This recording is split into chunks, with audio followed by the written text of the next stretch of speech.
Hi everyone! Welcome back to my channel and we are here again for another vlog. And for today's video, I'm gonna share with you how I was able to fix my makeup using Mama Ant's Mama Ant's Beauty Mist. Yan! Humarap din siya. So, balik kasi nasiraan ako ng makeup and bagong-bago siya, fresh na fresh from Shopee. Kaya lang, nadurog siya sa kasamaang palad.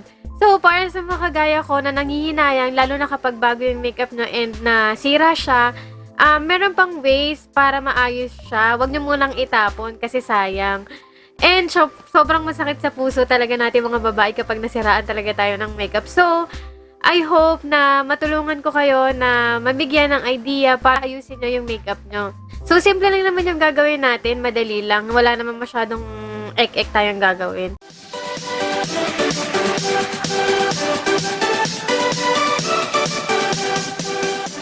By the way guys, this is not a sponsored video. Gusto ko lang talagang gawa ng paraan yung makeup ko and naisip ko i-share ko na rin sa inyo kung paano ko siya inayos.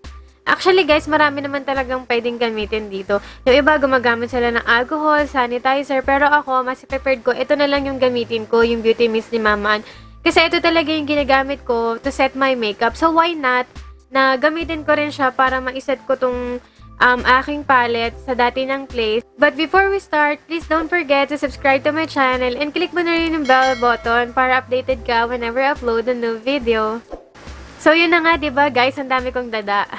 Mag-start na nga tayo. Kakailanganin natin ang ating broken makeup. Gagamit din tayo ng kutsara. Gagamit din tayo ng beauty mist ni Mama Ann Clothes. And of course, gagamit tayo ng tissue.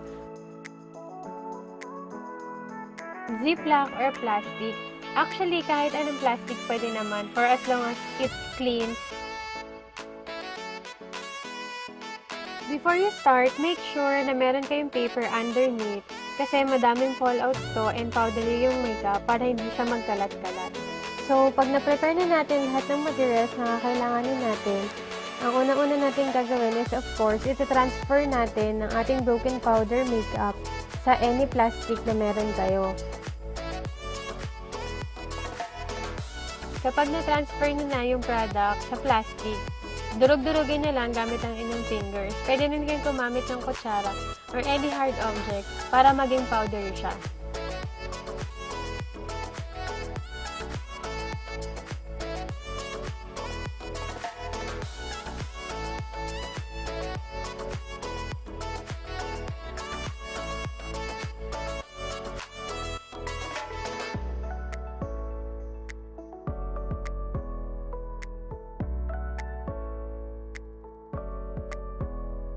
Pag sa tingin nyo, powdery na siya, pwede na siya ulit i-transfer sa palette.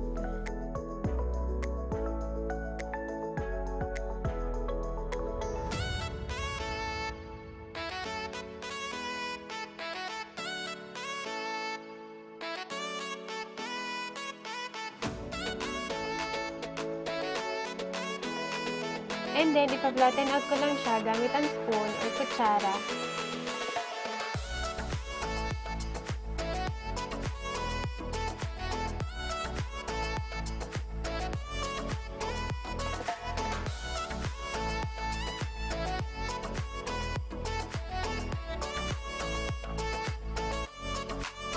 And kapag na-flatten ko na siya, i-sprayan ko na siya ng beauty mist.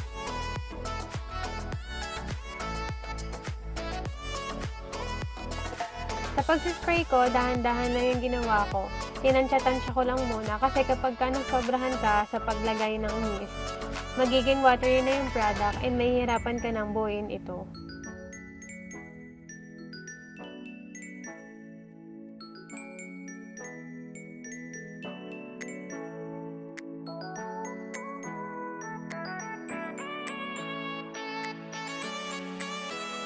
Once na na-sprayan ko na siya, papatungan ko lang ng tissue and ipa-flatten ko lang ulit gamit ang kutsara. Kapag sa tingin nyo medyo dry pa siya, pwede kayong magdagdag ng mist hanggang sa maging creamy na siya, kagaya ng nandito sa video.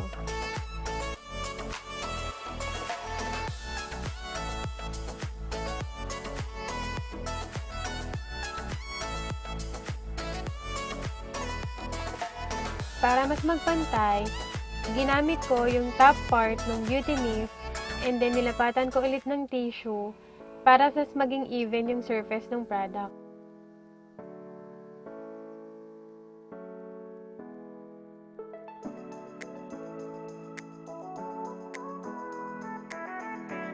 Kapag tapos na kayo, gamitin nyo lang yung brush nyo or any tissue para malinis yung paligid ng palette. Make sure na you let it dry overnight para talagang sure na buo na talaga yung ating powder. Yan, ayos na siya.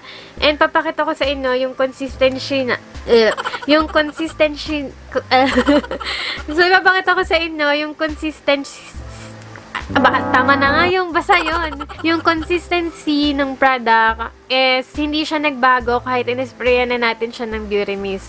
So, eto na siya. O, diba? Good as new pa rin siya. Hindi nga lang ganun ka-perfect nung kagaya nitong tatlo na to na nasa palette. Pero at least, diba, naayos ko siya and magagamit ko siya for a longer time and hindi nakapanghinayang kasi hindi ko siya tinap. So, if you find this video helpful, huwag niyo pong kalimutan mag-subscribe and maraming salamat po sa panonood. I hope to see you on my next vlog.